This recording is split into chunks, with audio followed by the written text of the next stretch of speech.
Olha, da minha primeira questão aqui, vamos aproveitar a Natânia. E aí, Natânia, como é que tá o 2022 aí? Prazer em revê-la. Gostaria de Uhum. entender melhor com relação de pH alto, baixo, com a temperatura da água de filagem e a rotação da filadeira.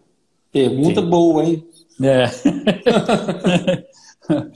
Mas eu vou te falar uma coisa, ô, Natânia. O que que acontece? Essa questão de pH alto, baixo, né? Normalmente a gente tem um pH ideal e aí, em todo o nosso processo a gente deve ser o mais padronizado possível, né? Então o ideal é que você tenha um padrão de pH para iniciar a filagem, para que você não tenha tantas alterações no produto. E por que que eu estou falando isso? Porque tem pessoas que começam a falar assim: não, se o pH estiver um pouquinho alto, você aquece mais a água. Se o pH estiver baixo, você deixa a água mais fria um pouquinho.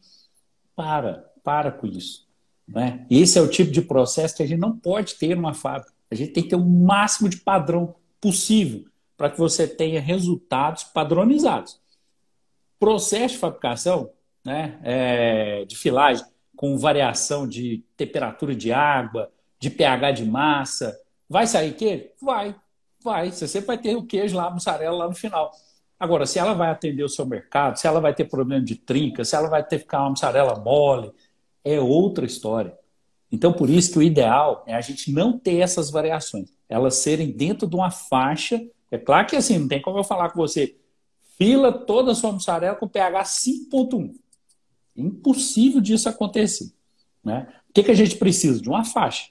Defina uma faixa ideal para você, de 5 a 5,1, por exemplo. Você vai iniciar toda a sua filagem dentro dessa faixa. Qual que é o resultado? Né? Você vai ter um queijo mais padronizado, né? Um queijo que vai apresentar características muito próximas de um processo para o outro, né? Isso, inclusive, facilita para a fidelização do cliente. Mussarela é o tipo de produto que, se você mandar uma mussarela boa, o cliente começa a comprar, de repente manda uma ruim, ele troca na hora. Ele não quer nem saber se você mandou um ano de mussarela boa. Ele vai falar: a mussarela ficou ruim, mudou a formulação, então por isso a mussarela não serve, né? Então, evita, né? Então, assim, existe uma relação? Existe, né? Normalmente, uma mussarela que está com pH um pouco mais alto, quando você aquece mais a água, a tendência é ela filar. Só que a gente começa a forçar o processo, né? Isso é forçar o processo, porque a filagem, ela acontece até em temperatura ambiente, né? A massa forma fibras até em temperatura ambiente, né? O que a gente faz é acelerar um pouco o processo e fazer com que a fibra seja o mais elástica possível. Então, a gente não precisa de forçar, né? Ah, vou fazer uma filagem com temperatura da água de 90 graus.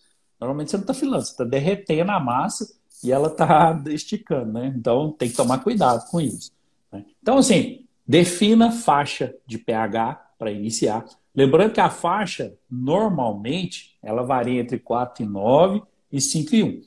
Existem regiões no Brasil, né, devido às características do leite da região, que elas podem até chegar a 5,2 e dar uma filagem adequada. Então, depende, né? Vai variar aí de acordo com a sua região, mas normalmente é essa faixa que é aceitável para esse processo de fabricação com uso de fermentos, né? É essa faixa ideal de pH.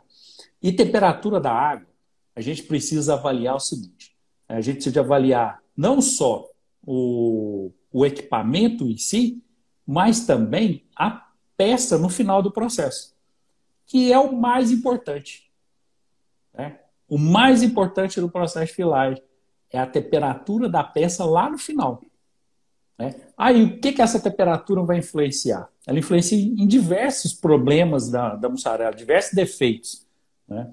Então, a mussarela que está com temperatura muito elevada, ela tem a tendência ali de ficar uma mussarela, né, um pouco ressecada no final do processo, né? Uma temperatura muito baixa, a mussarela fica dura, nem molda adequadamente.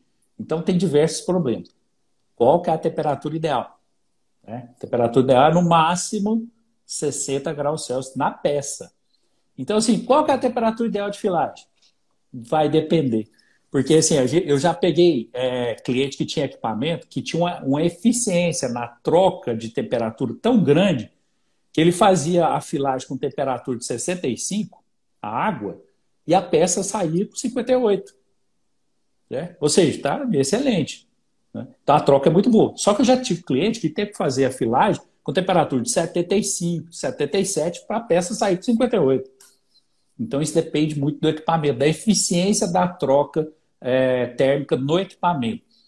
E a Natália perguntou também sobre a velocidade. Essa velocidade tem um impacto grande também, Natália, porque ela pode, se muito rápida, não permitir a mussarela atingir essa temperatura ideal, ou se muito lenta, que ela exceda demais a temperatura ideal. Né? Porque a água sempre vai ter uma temperatura um pouco mais alta do que o ideal. Né? Raramente você consegue filar aí com a água 58 e a sua peça sair 58. É quase que impossível. A troca térmica não é tão eficiente assim. Né? Então, a velocidade da rosca sem fim, ela influencia nesse ponto. Ela pode deixar a peça extrapolar a temperatura ou, às vezes, ser muito rápida, nem atingir a temperatura ideal. Aí o processo de filagem fica comprometido.